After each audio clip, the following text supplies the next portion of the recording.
읽겠습니다. 3절.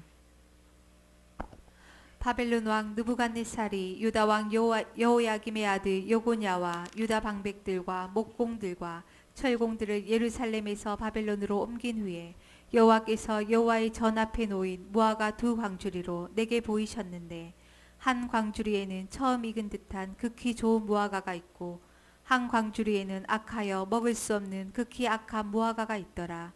여호와께서 내게 이르시되 예레미야야 내가 무엇을 보느냐. 내가 대답하되 무화과이온데 그 좋은 무화과는 극히 좋고 그 악한 것은 극히 악하여 먹을 수 없게 악하니이다. 1절만 다시 한번 읽어보세요. 바벨론 왕 느부갓네살이 유다 왕 여호야김의 아들 여고냐와 유다 방백들과 목공들과 철공들을 예루살렘에서 바벨론으로 옮긴 후에 여호와께서 여호와의 전 앞에 놓인 무화과 두 광주리로 내게 보이셨는데. 무화과라는 과일이 나왔습니다. 이 무화과는요, 팔레스타인 그쪽 지방에서 기후가 맞나 봐요. 거기서 원래 많이 났다고 그럽니다. 지금 뭐 우리나라도 재배하고 그러지만 6월부터 열매가 열린답니다. 그게 늦은 열매는 8월까지 이제 익는다고 그래요. 이 무화과라는 게 이제 어떻게 되어 있냐면요, 이 속이 비어 있는 꽃바지가 있어요. 그리고 그 빈 꽃바지 안에 꽃이 있어요. 그래서 겉으로 꽃이 안 보이는 겁니다. 그게. 그러니까 엄격히 말하면 꽃이 없는 게 아니고 안 보이는 거예요. 사람 눈에 안 보이니까 무화과다 이렇게 얘기를 하는데 꽃이 없는 건 아니에요. 무화과는 커다란 잎사귀가 있어가지고 그늘이 잘 진다고 그래요. 운물가에 많이 심는답니다. 이걸. 그래서 사람들이 그 무화과 그늘 밑에서 물도 먹고 또 쉬기도 하고 그런다는 거예요. 아마 예수님께서 그 운물가에 앉아서 물 좀 달라고 하실 때도 그때 무화과 나무 밑이 아니었나 잘 모르겠네요. 그게 많이 심는다니까. 우리나라에서 많이 재배됩니다. 요즘에. 1절을 다시 한번 읽어보세요. 바벨론 왕 느부갓네살이 유다 왕 여호야김의 아들 여고냐와 유다 방백들과 목공들과 철공들을 예루살렘에서 바벨론으로 옮긴 후에. 여기 보면 바벨론 왕이 유다의 방백들과 목공들과 철공들을 예루살렘에서 바벨론을 끌어갔다는 거거든요. 이 목공이나 철공들은 당시에 뭘 하는 사람이냐면 건축하는 사람들이죠. 또는 무기를 만들고 그런 사람입니다. 그래서 하나님께서 이런 사람들을 바벨론으로 옮겨가게 하신 이유가 뭐냐면 아직 이 땅에 남아있는 시드기야라든가 또 그 백성들이 성벽을 다시 쌓고 싶어하는 거예요. 그 사람 통해서. 항복할 생각은 안 하고 어떻게 해서든 성벽을 다시 쌓으려고 그러거든. 그리고 무기를 또 만들어내서 뭐 방어하려고 그러고 하나님 뜻하고 반대입니다. 그런 사람들을 의지해서 일 벌일까 봐 그런 사람 다 옮겨가는 거예요 지금. 그래서 아예 그 지도자급에 뭐 지휘할 수 있는 사람들이라든가 방백들, 무기를 만들어낼 수 있는 철공, 그리고 성벽이나 건축을 할 수 있는 그 목공들을 아예 제거해 버리시는 거예요. 그래서 이제 이런 걸 우리가 통해서 알 수 있는 건 뭐냐면 하나님 위에 거 바라보고 의지하고 있으면 다 치워간다는 겁니다. 그게 주님의 메시지. 그래서 하나님 외에 당신 외에 의지할 소지가 있는 것은 마지막 희망까지 사람들이 걸 수 있는 소지가 있는 것은 다 옮겨가는 거예요. 내 입장에서 보면 떠나는 거죠. 그들이 원래 이렇게 된 것도 주님만 바라보지 않아서 그렇게 된 거거든. 근데 끝까지 이 사람들은 뭘 자꾸 의지하려고 그러니까 의지할 소지가 있는 건 다 옮겨가는 거예요. 그래도 아직 나한테 뭐가 남았지 그렇게 옮겨가고. 그래서 뭐 늘 드리는 말씀이긴 합니다만 하나님 위에 뭔가 의존하는 게 있으면 그 뭐가 됐든 간에 다 나중에 옮겨가요. 마음 뺏기는 게 있으면. 그래서 내가 그 마음을 뺏어가는 그거하고 내가 정말 같이 살고 싶다. 그러면 거기 마음 뺏기면 안 된다고 그러잖아요. 대상과 헤어지게 되니까. 그게 뭐 사람이 됐든 돈이 됐든 뭐 권력이 됐든 뭐 심지어 뭐 애완동물이 됐든 참 뭐가 됐든 간에 내가 거기에 마음을 뺏기면 주님께서 다 그걸 옮겨갑니다. 출애굽기 34장 14절.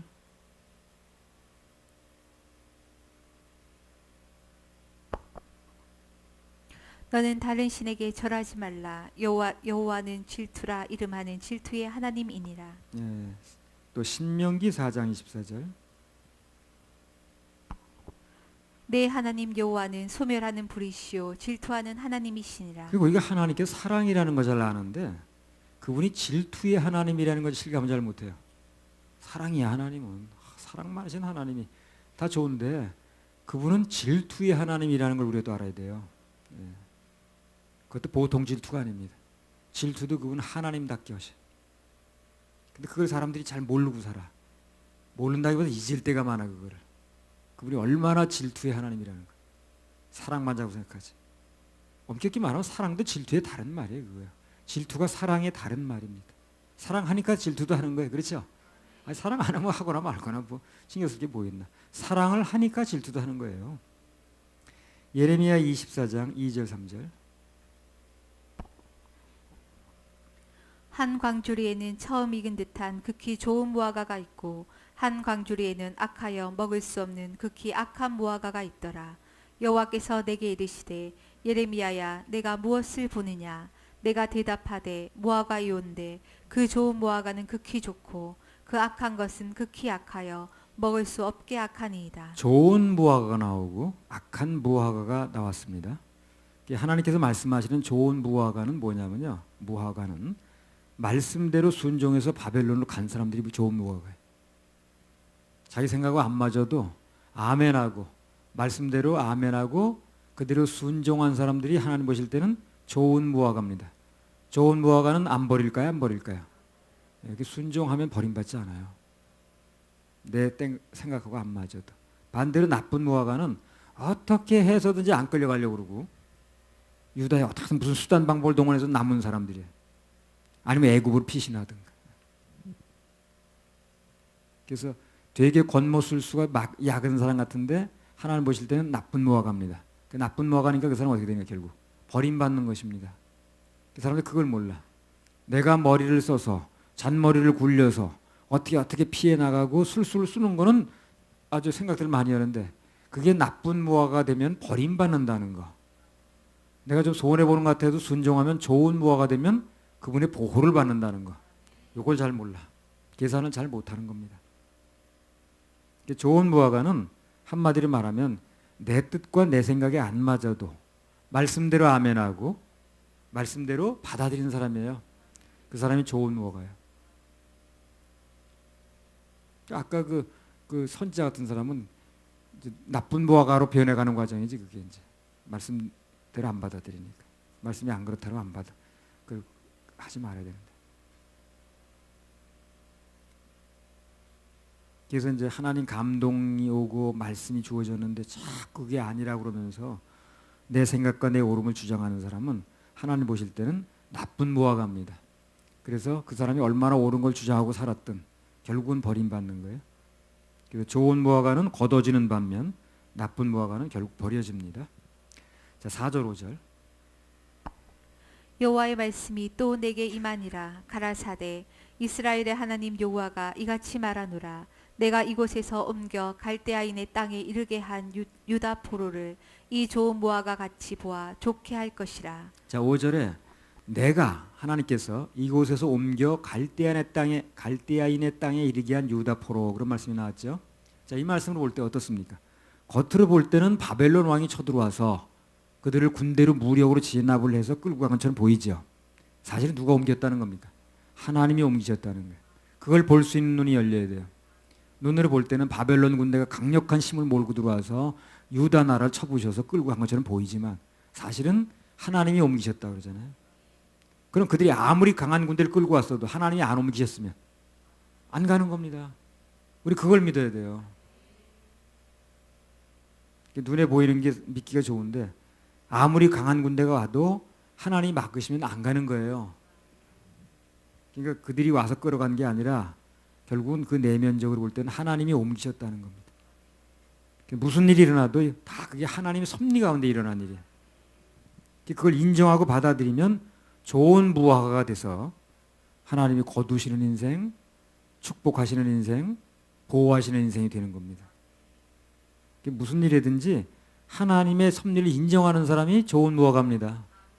좋은 무화과는 보호받아요. 광주리에 담아서 다 쓸모있게 농사 짓는 사람이 가져갑니다.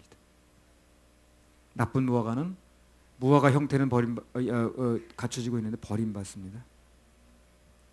그러니까 이런 기준이 분명히 쓰게 되면 살다가 내가 좀 마음에 안 드는 일이 벌어져도, 이해하기 어려운 일이 벌어져도, 순종하기 좀 어려운 일이 벌어져도 그냥 좋은 무화과 쪽으로 선택을 해야 되겠죠. 이 당시에 그냥 왜 거길 우리나라를 도두고 왜 가, 그냥 끝까지 버텨야지 해가지고 요리조리 그냥 핑계대고 그냥 머리를 돌려가지고 남은 사람들은 다 무화과 나쁜 무화과가 돼가지고 나중에 다 버림받았어요. 그러나 하나님 말씀대로 나는 이해가 안 돼도 그래 순종하고 따라갔던 사람은 다 나중에 때가 되면 돌아오기도 하시고 거기서 살 길을 만들어 주셨다. 6절. 내가 그들을 돌아보아 좋게 하여 다시 이 땅으로 인도하고 세우고 헐지 아니하며 심고 뽑지 아니하겠고. 자 보세요. 매사에 하나님의 섭리를 인정하고 그분의 말씀대로 따라갔던 인생은 포로로 잡혀갔던 말든 결국 어떻게 한다는 거예요? 다 돌아오게 해준다 그러잖아요. 세우고 헐지 않는다 그랬잖아요. 그리고 뽑히지도 않는다 그랬잖아요. 돌아오게 하신다 그랬잖아요. 그러니까 눈앞에 어떤 현상이 벌어지고 그것을 내가 이해 가느냐, 내 손해냐, 이기냐, 이게 중요한 게 아니라 그분 말씀이 뭔가가 판명돼야 되고 그대로 따라가는 게 중요한 거예요. 그럼 좋은 무화과만 되어지면 그분 눈에 볼 때, 그러면 어떤 문제가 있어도 어떤 데 가서 태산을 넘어 험곡에 가도 보호되는 겁니다. 영의 세계는 간단해요. 그래서 매사에 하나님의 섭리를 인정하는 인생은 결국 좋은 곳, 복받는 자리로 인도가 된다는 겁니다. 자, 7절. 내가 여호와인 줄 아는 마음을 그들에게 주어서 그들로 전심으로 내게 돌아오게 하리니 그들은 내 백성이 되겠고 나는 그들의 하나님이 되리라. 자, 여기 보면 하나님을 아는 마음, 즉 깨닫는 마음은 누가? 그분이 주신다는 겁니다. 좋은 무화과가 되면은요, 그분이 그렇게 주셔요. 그래서 깨닫게도 하시고 남이 모르는 거 알게도 하시고 다른 사람 전혀 안 보여지는 거 보여지게도 하시고 그래요. 수지 많은 일이 많아요. 그래서 깨닫는 게 중요한데, 그래서 뭘 볼 때 깨닫는 마음을 달라고 구하는 것도 참 좋아요. 그래서 어떤 현상이 보게 되면 내 눈으로 보고 딱 판단해 버릴 게 아니라 여기에 대해서 무슨 뜻이 있는가, 하나님 무슨 섭리가 있는가, 무슨 메시지가 있는가 깨닫는 마음을 주세요 하고 기도하면 남들이 전혀 안 보이던 게 보일 수도 있고 그렇습니다. 구원받는 사람들이 똑똑해서 구원받는 게 아니더라고요. 잘나서 구원받는 게 아니에요. 하나님께서 그 속에 말씀을 넣어주시고 듣고 받아들일 수 있는 마음을 주셔서 되는 거거든. 그래서 은혜입니다. 그래서 우리는 은혜를 받은 거예요. 한마디로 우리가 뭐 잘난 건 별로 없어요. 은혜 받은 겁니다. 가면 갈수록 은혜라는 게 느껴져요. 자, 8절. 나 여호와가 이같이 말하노라. 내가 유다 왕 시드기야와 그 방백들과 예루살렘에 남은 자로서 이 땅에 남아 있는 자와 애굽 땅에 거하는 자들을 이 악하여 먹을 수 없는 악한 모아가 같이 버리되. 예, 그래서 그냥 자기 꾀를 내 가지고 결국 바벨론을 가려든 가지 않고 그냥 그 땅에 어떻게 해서든지 남고 또 애굽으로 피신가 그런 사람들은 악한 모아가라고 그러죠. 어떻게 한다 그랬어요? 버린다 그랬잖아요. 그러니까 자기 머리 굴려 사는 게 좋은 게 아니야. 그게 결국은 버림받는 일이에요. 그게 좋은 무화과가 돼야지. 하나님 말씀대로 바벨론에 항복하라고 그랬더니 하지 않고 자 끝까지 난 절개를 지킨다고 그러고 이 땅에 남겠다고 그러고 내가 어딜 가냐고 그러고 나는 이 땅을 사수하겠다고 그러고 겉으로 볼 땐 괜찮은 사람처럼 보이지만 결론은 뭡니까? 나쁜 무화과예요. 버림받는 길밖에 없어요. 기준을 잘 잡아야 돼. 자기의 의와 옳음을 믿고 사는 거죠. 아, 왜 매국노한테 우리가 왜 가는 거야? 우리나라 지켜야지. 끝까지 여기서 괜찮아 보였지만 결국 악한 무화과밖에 안 돼요.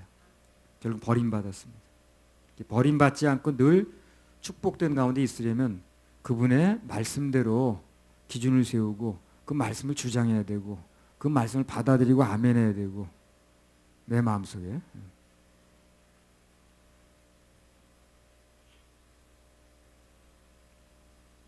하여튼 모든 게 은혜로 된다는 걸 우리 알 필요가 있어요. 전에 그런 말씀 한번 드렸잖아요. 공짜와 은혜의 차이를 알아야 된다. 공짜는 말 그대로 공짜입니다. 은혜는 값이 워낙 커서 값을 정할 수 없는 게 은혜예요. 공짜하고는 전혀 다른 개념입니다. 누가 그런 얘기를 하더라고. 공짜로 받는 거라고. 그래서 내가 그때 얘기했잖아요. 공짜로 받는 게 아니라 공짜란 말은 그대로 공짜고 은혜는 공짜란 말을 하는 게 아니에요. 값이 있는데 그 값이 워낙 커서 매길 수가 없으니까 그래서 은혜란 말을 쓰는 겁니다. 구원은 은혜를 받는 거예요? 공짜로 받는 거예요? 은혜를 받는 겁니다.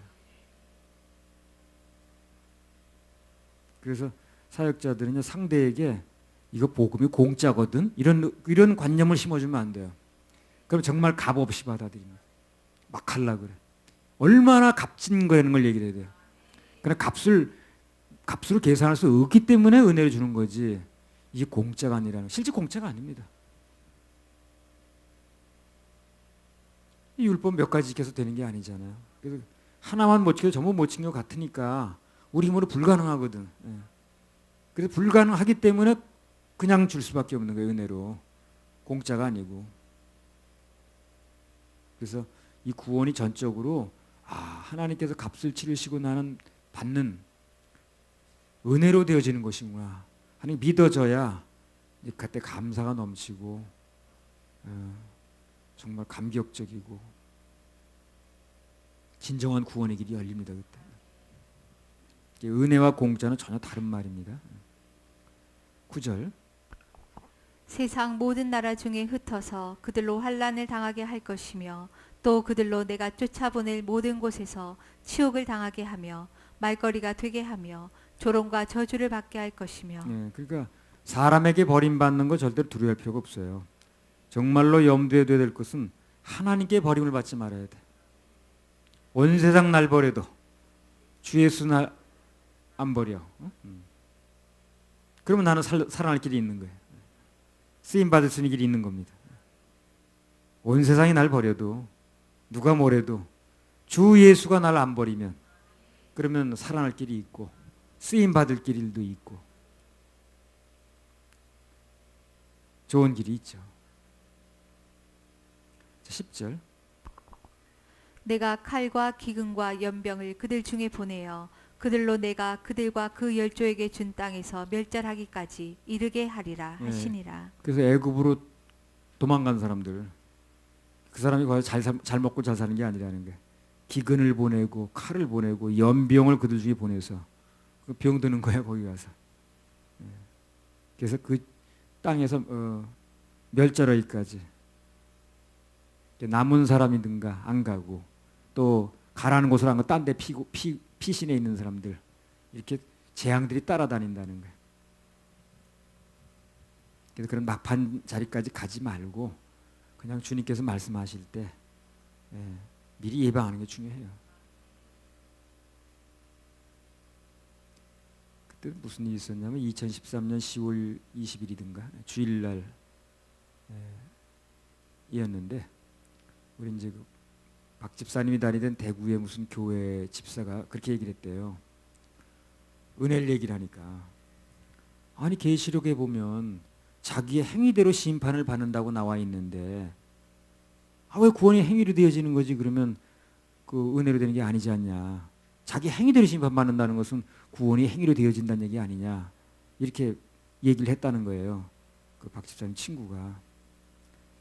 그거 아마 계시록 20장에 나와 있는 말씀 가지고 한 말 같은데 한번 보실까요? 계시록 20장 11절에서 15절. 그렇게 은혜를 안 받으려고 그래. 주님이 해주신다는데도 그걸 안 받고 자꾸 저 행위를 하려고 그러는 거예요. 계시록 20장 11절 15절. 또 내가 크고 흰 보좌와 그 위에 앉으신 자를 보니 땅과 하늘이 그 앞에서 피하여 간데 없더라. 또 내가 보니 죽은 자들이 물온대소하고 그 보좌 앞에 섰는데 책들이 펴 있고 또 다른 책이 펴졌으니 곧 생명책이라.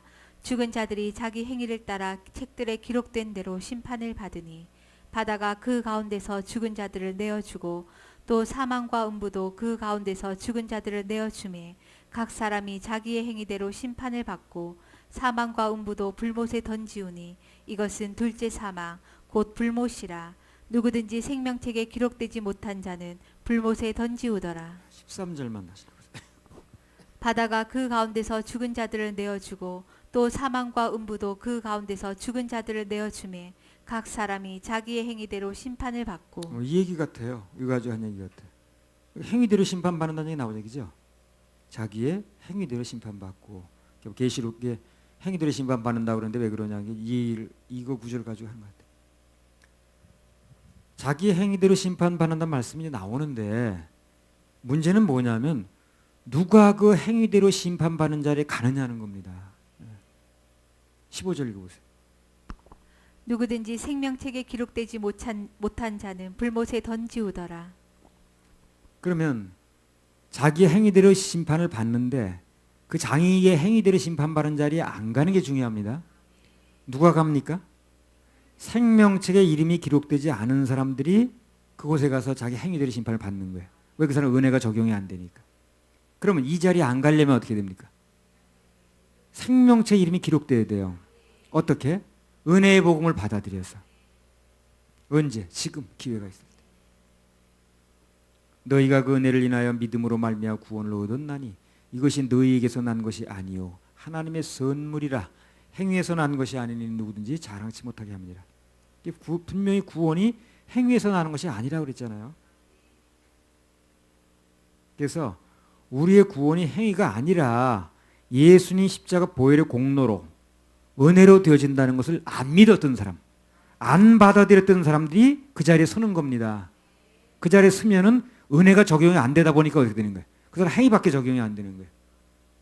행위로 구원받는다고 그랬잖아. 이게 아니고 은혜의 구원을 안 받아들이는 사람이 거기에 간다니까요.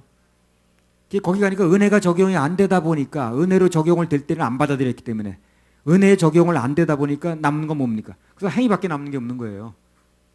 그러면 행위로 심판을 받을 수밖에 없는 거죠. 그러니까 행위로 심판받는 자리에 그 자리까지 안 가는 게 중요하다니까. 내 행위가 다 가리워지고 악한 행위, 죄의 허물이 가리워지고 은혜의 보혈로 가리워지고 은혜를 받을 때 지금의 은혜 날이라고 그럴 때 그때 받는 게 중요한 거예요. 그 기회를 놓쳐버리면 나중에 은혜는 적용이 안 되고 그 사람 행위만 가지고 따지는 자리에 가는 거예요. 그럼 살아날 사람이 아무도 없잖아요. 그러니까 행위로 구원받는다는 얘기를 하는 게 아니에요. 그 자리까지 가지 않는 게 중요하다는 얘기라는 거죠. 그걸 가지고 박 집사님한테 그렇게 들이대더래. 행위로 구원받는다고, 행위로 심판받는다고 돼 있잖아. 그러니까 자기 행위만 가지고 따지는 그 자리까지 가지 않아야지. 그걸 가리워지고 은혜로 받아지는 그 시기에 받는 게 중요한 거죠. 그래서 얘기를 요약하면 예수님의 십자가 보혈의 은혜를 안 믿어서 지옥 가는 거지 인간의 행위 때문에 지옥 가는 게 아닙니다. 그래서 우리는 그런 신보좌 마지막의 심판 자리에 가지 않는 게 중요해요. 요한복음 5장 24절. 내가 진실로 진실로 너희에게 이르노니 내 말을 듣고 또 나 보내신 이를 믿는 자는 영생을 얻었고 심판에 이르지 아니하나니 사망에서 생명으로 옮겼느니라. 그래요. 먼저 말씀을 듣고 그 말씀에 아멘 돼서 믿어진 사람은 예수님 보혈의 공로가 내게 은혜로 와진 사람은 그게 믿어서 거듭난 사람은 영생을 얻었고 그 다음에 심판에 이르지 않으니 이 심판이 무슨 심판이에요? 아까 그 심판 얘기라는 거예요. 자기 행위대로 되어지는 심판 자리에 가지 않고 사망에서 생명으로 옮겼다는 거예요. 그러니까 행위대로 심판한 자리에 가지 않는 게 중요한 거예요. 가면 나만한 사람이 없어요. 그 사람 돼지고기를 먹었던 뭐가 다 나오게 돼 있어. 거기서 뭔가 하나 나오게 돼 있어요. 털어서 먼지 안 나오는 사람이 누가 있나? 마음의 문제까지 들춰내는데 거기서는 행위 문제만 들춰내도 우리 안 걸릴 게 없는데 마음의 문제까지 들춰내는데 안 걸릴 사람이 누가 있냐고. 그 자리까지 안 가는 게 중요한 거예요. 그래서 내 말을 듣고 또 나 보내시는 믿는 자는 영생을 얻었고 심판에 이르지 아니하나니 했는데 그 심판이 무슨 심판이냐면 그 자리에 그 심판 자기 행위대로 받는 심판 자리 흰보좌 심판 자리 거기에 이르지 않는다는 겁니다. 그럼 그 자리에 안 가는 게 중요하지. 예방이. 그걸 가지고 뭘 행위대로 심판받으니까 뭐 행위대로 구원받는 거 아니냐 이렇게 해석하면 그건 전혀 그냥 누가 이렇게 가르쳐 줬는지. 아이고. 할렐루야. 우리 하나님께 박수 올려드려요. 심판 자리에서 옮겨주신 하나님. 서원정 여사님. 놀라운 날이었네. 한번 올려드려요. 134자.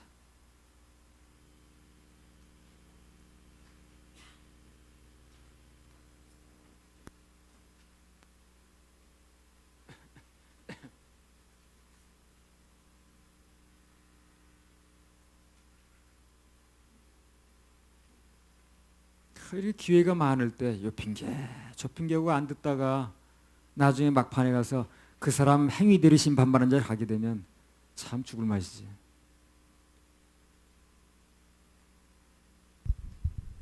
주님께 영광 올려드립니다.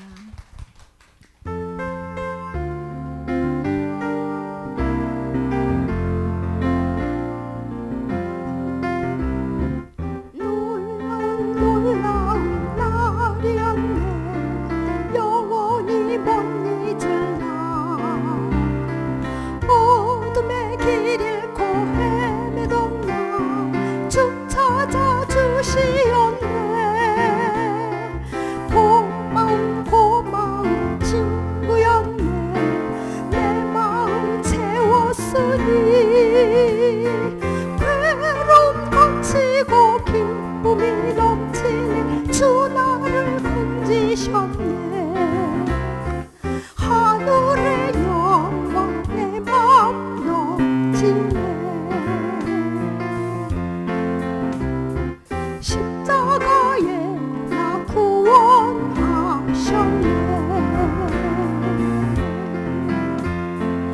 죄를 씻었네. 어두운 맘 밝았네. 하늘의 영광 내 맘 넘치네. 하나님 식구로 태어났네. 성령으로 거듭나 십자가 은혜로 부인된 나 주 앞에 서게 됐네. 내 모습 이대로 나왔을 때 내 죄를 용서했네. 주님이 베푸신 구원